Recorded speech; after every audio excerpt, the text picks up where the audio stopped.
The fundamentals.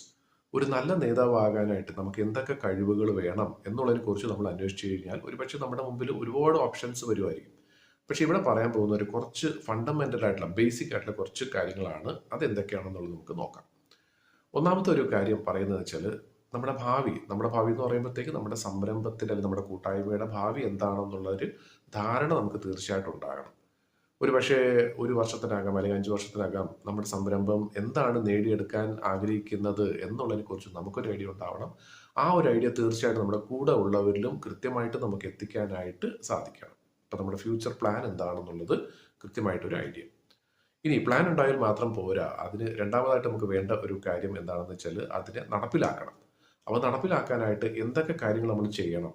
ഒരു വർഷത്തിനകം നമ്മൾ എന്തെങ്കിലും ഒരു കാര്യം നേടിയെടുക്കാൻ ആഗ്രഹിക്കുന്നുണ്ടെങ്കിൽ ഇന്ന് തൊട്ട് നമ്മൾ എന്തൊക്കെയാണ് ചെയ്യേണ്ടത്, ഓരോ ദിവസമായിട്ട് ഏത് രീതിയിലാണ് നമ്മൾ പ്രോഗ്രസ് ചെയ്യേണ്ടത്, അതിനെ ആ രീതിയിൽ പ്ലാൻ ചെയ്ത് കഴിഞ്ഞാൽ തീർച്ചയായിട്ടും നമുക്ക് ആ ഒരു കാര്യത്തിലേക്ക് എത്താനായിട്ട് സാധിക്കും. പിന്നെ മൂന്നാമത്തെ ഒരു കാര്യം എന്ന് വെച്ചാൽ നമ്മൾ ഒറ്റയ്ക്കല്ല, നമ്മുടെ കൂടെ കുറേ ആളുകളുണ്ട് എങ്കിൽ തീർച്ചയായിട്ടും അവരെ നമ്മൾ എൻഗേജ് ആക്കി വെക്കുക എന്നുള്ളത് വളരെ അത്യാവശ്യമാണ്. കാരണം തീർച്ചയായിട്ടും അവർക്ക് എന്തെങ്കിലും കാര്യങ്ങൾ ചെയ്യാൻ കൊടുത്താൽ മാത്രമേ അവർ ചെയ്യുള്ളൂ. അത് ചെയ്യുന്ന വഴി അവർക്ക് എന്തെങ്കിലും നേട്ടം ഉണ്ടാകുന്നുണ്ടെങ്കിൽ തീർച്ചയായിട്ടും അത് അവരുടെ ഒരു ലാഭം തന്നെയാണ്, ഒരു പ്രോഫിറ്റാണ്. നാലാമത്തെ ഒരു കാര്യം എന്ന് വെച്ചാൽ ഭാവിയിലേക്ക് നമുക്ക് എന്തൊക്കെയാണ് പുതിയ കാര്യങ്ങൾ വേണ്ടത്.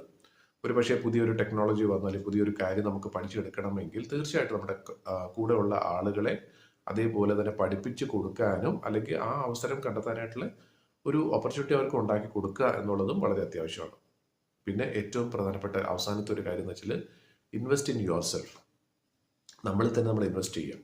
ഇൻവെസ്റ്റ് ചെയ്യുക എന്ന് പറയുമ്പോഴത്തേക്ക് കാശ് കൊണ്ട് ഇൻവെസ്റ്റ് ചെയ്യുക എന്നുള്ളത് മാത്രമല്ല, കഴിവ് എന്നും ആകാം, അല്ലെങ്കിൽ പഠിത്തം. നമുക്ക് ഒരു ലീഡർ എന്നുള്ള രീതിയിൽ വളരാനായിട്ടുള്ള ധാരാളം അവസരങ്ങൾ ഒരുപക്ഷെ നമ്മുടെ മുമ്പിലുണ്ടാകും. പക്ഷെ പല ലീഡേഴ്സും ഒരു സ്ഥാനത്തെത്തി കഴിഞ്ഞാൽ പിന്നെ അവിടുന്ന് അങ്ങോട്ട് വളരാനായിട്ട് അവർ ശ്രമിക്കാറില്ല. അപ്പം നിരന്തരമായിട്ട് കാര്യങ്ങൾ പഠിക്കാനുള്ള ഒരു മനസ്സ് നമുക്കുണ്ടാകണം. അത് എത്ര വലിയ സ്ഥാനത്തിരുന്നാലും എത്ര പ്രായം കഴിഞ്ഞാലും അതിനൊരു തടസ്സം ഉണ്ടാകാൻ പാടില്ല എന്നുള്ളതാണ് അഞ്ചാമത്തെ ഒരു കാര്യം.